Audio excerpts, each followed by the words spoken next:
They laughed when she inherited a broken-down gas station in the middle of nowhere. But beneath the shattered glass and peeling paint lay something no one expected. What if the place your father abandoned was actually the one place he used to protect you? Sophie Luther stared at the worn folder in her hands, trying to process the words she'd just heard. The lawyer's office, tucked inside a quiet building in downtown Detroit, felt colder than it should have. Maybe because her two brothers were already chuckling behind her back. Figures Dad would leave you a gas station. All trashed, muttered Darren, the eldest. You are the dreamer. Sophie didn't respond. She just kept flipping through the papers. Legal documents, a black and white photo of a rundown station, and a hand-signed note that read, "To Sophie, hope you make something of it." Her hands tightened slightly. She hadn't seen her father since she was 9. Just fragments remained. His army boots by the door, the smell of gasoline on his jacket, the way he used to sing Johnny Cash under his breath. Then one day he was gone. Over the years, she tried to reach out. Letters, a few phone calls, all unanswered. Now, decades later, he was dead. And this broken piece of asphalt in the middle of nowhere was her inheritance. Her brothers walked away with checks, substantial ones. Clean, quick, and unceremonious. But she got a rotting patch of highway with a collapsed roof and graffiti on the pumps. It didn't seem fair. Later that night, Sophie sat at her kitchen table with her 14-year-old son Tyler. Bills were stacked near the microwave. Her coffee had gone cold, and the folder lay open between them. "You going to check it out?" Tyler asked, pushing his cereal bowl aside. Sophie sighed. "I should probably just sell it. Scrap value, maybe." The lawyer said it's not even zoned properly. Tyler leaned closer, his brown eyes serious. "But you always said Grandpa might have had his reasons, right? What if there's more to it?" She didn't answer right away. Maybe it was naive. But something in that grainy photo, it didn't just look old. It looked like it had stories. She looked at her son and smiled. "Okay, road trip." 2 days later, Sophie's compact SUV rolled into the heat-struck silence of a 2-lane highway, somewhere between Amarillo and the Oklahoma border. Her daughter Emily slept in the back seat, clutching a pink travel pillow, while Tyler stared out the window, counting trucks. The GPS pinged, and they turned off onto a cracked side road. 5 miles later, there it was, or what was left of it. The canopy was caved in, the pumps half buried in wind-blown dust. Windows were smashed. The sign out front was so faded the letters had almost vanished. "Luther's Pit Stop," it once said. But now she could barely recognize the letters. Sophie parked and got out. She stepped over shattered glass and weeds, pushing open the squeaky office door. Inside, there were broken counters, a dead vending machine, and someone had spray-painted "Get Out" across the wall in red letters. Tyler stepped in behind her. "This is kind of awesome." Sophie raised an eyebrow. "You're easily impressed." But she had to admit the structure was bigger than she expected. A back hallway led to storage rooms, and a narrow set of stairs descended to what looked like a partial basement. The roof needed replacing, but the steel bones of the place were solid. Still, it wasn't livable. So they drove a few minutes up the road and found a roadside inn with a flickering neon sign that read Creekside Motor Lodge. The clerk at the desk was a man in his late 30s with a shaved head, quiet eyes, and a name tag that read Philip. When Sophie mentioned she'd just inherited a property down the road, his gaze sharpened. "You mean Luther's old place?" She hesitated. "Yeah, my father was Alan Luther." Philip studied her for a moment, then nodded slowly. "He was a good man. Haven't seen him in a few years, though. Used to come by late at night, drink coffee out of a thermos, listen to the radio." Sophie's throat tightened. "He never talked to us. Not since I was a kid." Philip just said, "Some people carry more ghosts than they can fit in a house," then handed her the room key. That night, Sophie lay awake, staring at the motel ceiling fan as it ticked in slow, uneven rhythm. Alan had left. He hadn't written, but he'd left her the station. Why? The next morning, Sophie returned with Tyler and Emily, this time with gloves, garbage bags, and a small toolkit. They started clearing the debris, broken glass, empty bottles, torn insulation. Tyler found a rusted coin-op air pump. Emily swept the corner shelf. By midday, they had uncovered the front desk, a vintage cooler, and a rack of old trucker maps from the 80s. Then something strange happened. Pickup pulled in. Then another. And another. One by one, men got out, gray-haired, sun-weathered, many in military jackets or ball caps with insignias. Marines, airborne, Vietnam vet. They didn't speak much, but one walked up to Sophie and simply said, "Heard all's girl was back. Just wanted to see it with my own eyes." Another added, "He kept us fed more times than I can count. When the VA couldn't help, this place did." Sophie, speechless, offered them water and chairs. They didn't stay long, but before leaving, one of the men said, "He always said this was a way station, not a stop. Don't let it die." When they were gone, Sophie stood in the silence of the gas station. She'd come here expecting to walk away, but something was keeping her here. By the third morning, the gas station didn't look good, but it no longer looked dead. Sophie swept the front step while Emily read some old magazines she found inside the cabinets. Tyler had taken to cataloging everything strange he could find. Rusted tools, a dented CB radio, even a Polaroid of a dog with the words, "Benny 98, scribbled on the back. The days were hot, the nights quiet, and still, people kept showing up. Not many, never more than one or two at a time, but all of them walked through the ruined station like it meant something. Most were veterans. A few were drivers who said they'd stopped here over the years because it felt safe. A man in a yellow truck, with a shaking hand, left a cup of coffee on the front counter. Another left a medallion from the 101st Airborne and nodded once before returning to his truck. Sophie didn't know what to make of it. Her father had never told her anything. No letters, no voicemails, no apologies, only silence. And yet, these men, total strangers, spoke of him as if he had been a shelter in the storm. Late that afternoon, Sophie was cleaning behind the back office when she noticed something strange. A row of heavy wooden boards stacked awkwardly against the wall. She started to pull them aside and noticed the faint outline of a door behind them. No knob, just an uneven seam and an iron hinge nearly rusted solid. She called Tyler over. Together they pried the boards away and pushed the door until it gave way with a low groan. Behind it, a narrow concrete stairwell leading downward, lit only by a faint beam of dusty sunlight from a vent above. Sophie hesitated. "Should we go down?" Tyler whispered. She nodded slowly. "Yeah." Grabbed the flashlight. The basement was cool and dry, lined with old brick and thick wooden beams. On the far wall, a row of metal filing cabinets. In the corner, a trunk. Not the kind you find in attics. Military grade. Olive green. Locked with a steel clasp and heavy with dust. They stood quietly for a moment, absorbing the stillness. "This doesn't feel like a gas station," Sophie murmured. "No," Tyler said. "It feels like a bunker."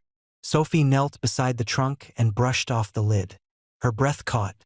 Stenciled faintly on the side, barely visible through the grime, were the words, "Luther Property of U.S. Government," and below it, a faded serial number. Inside a cardboard box nearby, she found documents. Maps with strange markings, lists of radio frequencies, and files stamped, "Classified, do not duplicate." Another folder held photographs, black and white, curling at the corners. Soldiers standing near remote aircraft. Trucks parked in remote terrain. And in the center of one photo, Alan Luther, standing next to a broad-shouldered man with dark eyes and a trimmed gray beard. Someone she recognized. George, the quiet old man who lived in the trailer behind the Creekside Motor Lodge. Philip's father. Her pulse quickened. It wasn't just old war memorabilia. Her father and George had worked together. And whatever they were doing, it wasn't just truck repairs and fuel sales. That evening, after putting the kids to bed, Sophie walked across the gravel lot behind the motel and knocked on the door of the trailer. George answered slowly, shirt tucked in, eyes calm as a still pond. "I figured you'd come by," he said. Sophie held up the photo. How long were you going to wait before telling me the truth? George didn't seem startled. He motioned for her to sit outside under the awning, where a dusty lawn chair faced the field. Your father asked me to wait. Said if you were curious enough to find the basement, you'd be strong enough to know. Sophie sat slowly. What was this place? George looked out toward the highway. It was a listening post. Communications relay. Data drops. During the Cold War and for years after, we passed information through here in code in person by radio. People thought we were just greasy old truckers. That's what we wanted. He paused, then added, your father was one of the best handlers I ever met. Steady, sharp, loyal. But why hide it from us? Sophie asked, her voice strained. Why disappear from his family? George sighed. Because being close to you put you at risk. We weren't paper pushers. We ran assets. Some people didn't want us to live long enough to retire. Your father never stopped watching your life, Sophie. But the job didn't end when he came home. Sophie swallowed hard. The image of the ruined station, of her father sitting there alone at night with a thermos and a transistor radio, took on a new meaning. He asked you to let the place rot? She asked. George nodded. He thought if the place looked dead, no one would think to come looking. There are things hidden there, things even I haven't touched. But he told me one of you kids might come back someday. And if you did, I was to protect you long enough to find out why. Sophie's mind reeled. The silence, the distance, the coldness, it wasn't neglect. It was protection. It didn't make the pain easier, but it changed its shape. Why now? She asked. Why leave it to me? George smiled faintly. Maybe because you were the only one who ever tried to call. The next day, Sophie returned to the station early, determined to keep her hands and mind busy.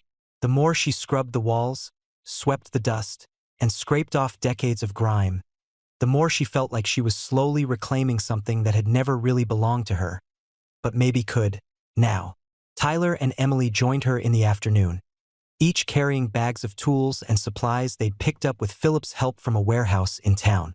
The three of them worked as a team, Emily organizing the old brochures and receipts in the front office, Sophie clearing out shelves in the back, and Tyler hauling out heavier debris from the side rooms and sorting what could still be salvaged.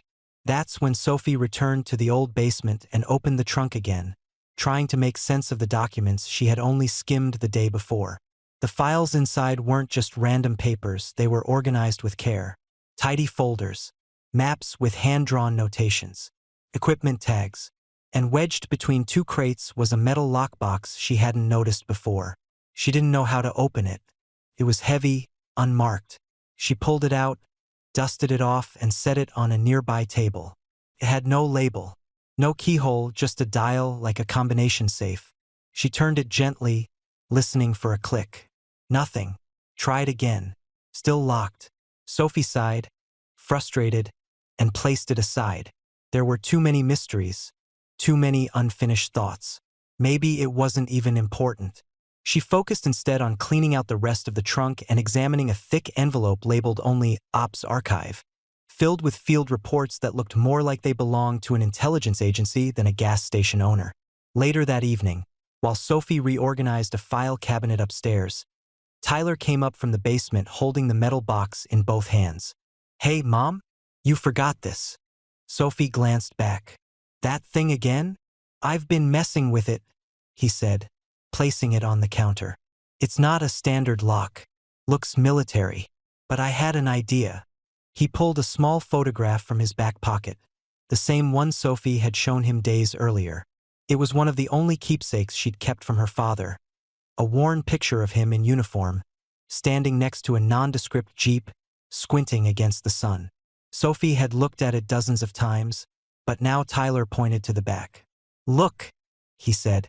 There's a date written here. Sophie flipped it over. In faded pencil, barely legible after so many years, were the numbers 0 for 1787. She stared at it, puzzled. That's not anyone's birthday, she murmured. Tyler tapped the lockbox. Still might be worth a try. Sophie hesitated, then slowly spun the dial. 0 for 1 7 With a soft click, the lock released. They both froze. She opened the lid slowly. Inside, wrapped in a cloth pouch, was a small bundle of sealed papers. Beneath that, nestled in velvet-lined compartments, were several uncut diamonds, clear, jagged stones that sparkled faintly even in the dim light. Next to them lay a pair of heavy gold bars, dulled by time but unmistakably real. And below those, a stack of sealed envelopes marked with faded government insignias and strings of authorization codes. Sophie stared at it all in silence. The diamonds alone were worth a fortune. But it wasn't just the value that stunned her. It was the fact that her father had kept it hidden, untouched, waiting. But it was the envelope on top that drew her attention. It was addressed in firm block lettering. To Sophie, she stared at it in silence. Tyler stepped back, sensing that this wasn't his moment. "I'll check on Emily," he said quietly. Sophie nodded, unable to speak. She sat down at the counter and opened the letter with shaking hands.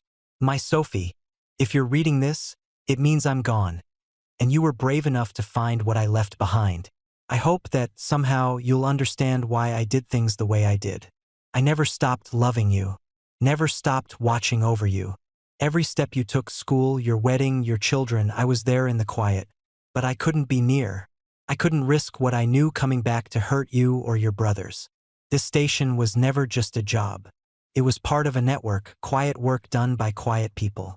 We moved information, protected people, cleaned up what others left behind. It may not sound noble, but it saved lives. The gold and assets you found, these are rewards from successful missions. Bonuses never claimed. Payment not in dollars, but in discretion. I held on to them because I believed someone in our family would one day do something honest with it. You were the one who called, the one who tried, and that's why I left this to you. What happens next is yours to decide. But if you choose to carry this forward, make it a place where people still feel safe. A place where those who are forgotten can stop, rest, and be remembered. I love you more than words can say. Dad." Sophie folded the letter and held it against her chest, her eyes wet but steady. Her father hadn't vanished out of coldness. He had sacrificed his presence to protect them from shadows they would never fully see. And now, in the light of this broken building, he had given her a choice. Not an obligation, a legacy. That night, Sophie called George. He arrived just after sundown, arms crossed, posture relaxed as always. The air around the station was cooler than usual, the kind of quiet that made old memories feel close. Sophie met him at the doorway and handed him two things: a sealed government envelope from the lockbox and the photograph. He took his time with both. First, the envelope. He slid a pocket knife under the flap and carefully unfolded the contents, scanning the faded typeface. A low whistle escaped his lips. "I'll be damned," he muttered. He kept the whole inventory. "So it's real?" Sophie asked, arms folded, watching him closely. George nodded, eyes still on the paper. "Very real. These were payments from ops. When the government couldn't pay in dollars because they couldn't admit the mission even happened, they paid like this. Gold, bonds, diamonds. Only a handful of handlers ever got to collect. Your dad must have kept it all hidden right here. In a lockbox under dust and mold," Sophie said, almost laughing. "Trust no one," George replied. "That was the rule." She looked at him. "He trusted you." George's gaze softened. "He trusted you, Sophie. More than you know." Sophie reached into her pocket and pulled out the photo. She placed it gently in George's hands. "What about this?" April 17th, 1987. It was written on the back. It opened the lock. George studied the image for a long time before answering. "I remember this day," he said, his voice lower now. "That was a mission. One of the big ones." "Where?" Sophie asked. He exhaled slowly. "Sofia, capital of Bulgaria. We were deep in it, cross-border intel exchange, dangerous extraction, no backup. Your father coordinated the whole operation. Cool under pressure. Got everyone out safe." Sophie stared at the photo again. "Sofia?" George looked at her. "He told me once if he ever had a daughter, he'd name her after that city." said it was the first time in years he felt hope. Something about that place reminded him there was still light in the world. That's why you're Sophie. She blinked. He never told me that. He never told anyone, George said gently. But he wrote it down. Sophie was quiet for a while, staring at the worn beams overhead, as if seeing them for the first time. Then she smiled faintly and gestured toward the back of the room. He wanted this place to mean something again. George nodded. And it still can. But not if you're doing it alone. I won't be. The next morning, Sophie met Tyler and Emily in the front room, sunlight pouring through the repaired window. We're rebuilding, she told them. Not just fixing up a building. We're turning it into what Grandpa always meant it to be. Tyler grinned. So, we're open for business? Sophie nodded. Not just fuel. Help. Rest. A place where no one's forgotten. Emily reached for the new station logbook and began scribbling names of visitors they'd met. Curtis, Reggie, the man with the flag. Sophie stood at the threshold of the office, the air buzzing with quiet movement behind her. The past had finally spoken, and now it was her turn to answer. The next few weeks passed like chapters of a life being rewritten. Sophie woke up each day with dirt under her nails and paint in her hair. She'd never managed a renovation before, but something about rebuilding this place felt natural, personal, like she was repairing more than wood and wires, like she was repairing history. George showed up daily, tools in hand and stories in his back pocket. He never over-explained, never hovered, just guided her when she hit a wall, both figuratively and literally. Tyler helped replace broken lights. Emily designed a new sign using old stencils and bold, hopeful colors. The cracked fuel pumps were hauled away. A new awning was welded into place. Inside, they scrubbed away years of grime, revealing walls that still held echoes of voices from decades past. And through it all, veterans continued to arrive. Some brought tools. Others brought donations. A few just stood in silence, tears in their eyes, taking in the fact that All Station was alive again. Sophie began setting aside a corner of the main room, a memory wall.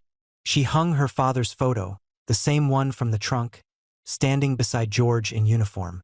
Beside it, a small case holding the folded flag, the dog tag she found with the key, and a handwritten sign that read, "If you knew Alan Luther, this place is for you." She didn't announce the project, didn't post online, and yet, the word spread. One afternoon, as she was painting the doorframe, a silver SUV pulled up. Darren stepped out first, in a dress shirt and sunglasses. Then Scott, her younger brother, still in gym clothes, clearly unsure why they'd come. Sophie met them outside. Darren looked around. "You really did all this?" She nodded. "It's not finished, but it's working." Scott wandered toward the lot. "This place was a dump in the pictures." "I know." Darren frowned. "So, the stories? The money? Is that true?" Sophie didn't answer right away. She led them inside. She didn't have to say a word. The moment they stepped into the renovated front room, saw the photos, the flag, the archive wall with decades of names, they understood. Their father hadn't abandoned them. He had protected them, at a cost. Darren's jaw tightened. Why didn't he ever say anything? "Because it wasn't safe," Sophie said softly. "He was still watching. George told me.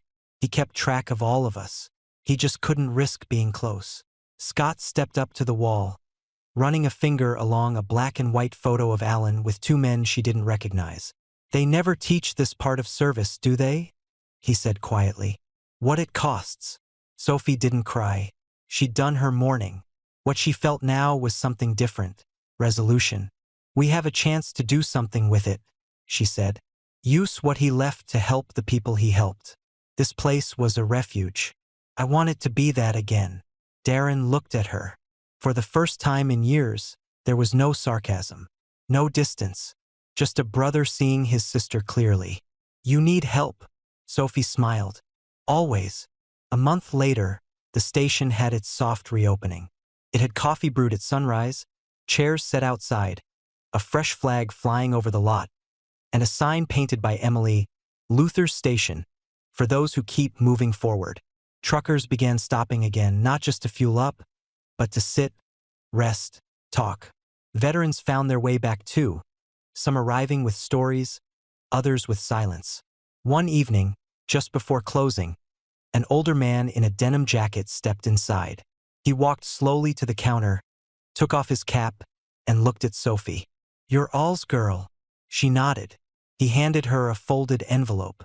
"He helped me once," the man said. "In 1993. Don't know if he ever told anyone, but I've carried this ever since. Told myself I'd pass it on to his family if I ever found them." She opened the envelope. Inside, a thank you note, barely legible from time, and a photo of her father standing beside the man's family, smiling. Sophie blinked hard. "Thank you for bringing this."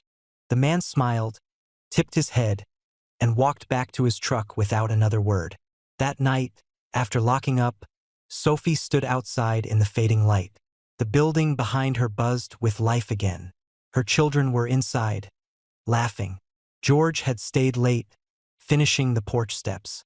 She looked up at the sky and whispered, "I kept my promise."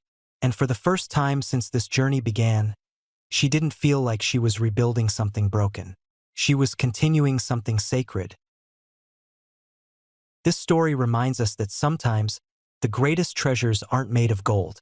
They're built from sacrifice, love, and second chances.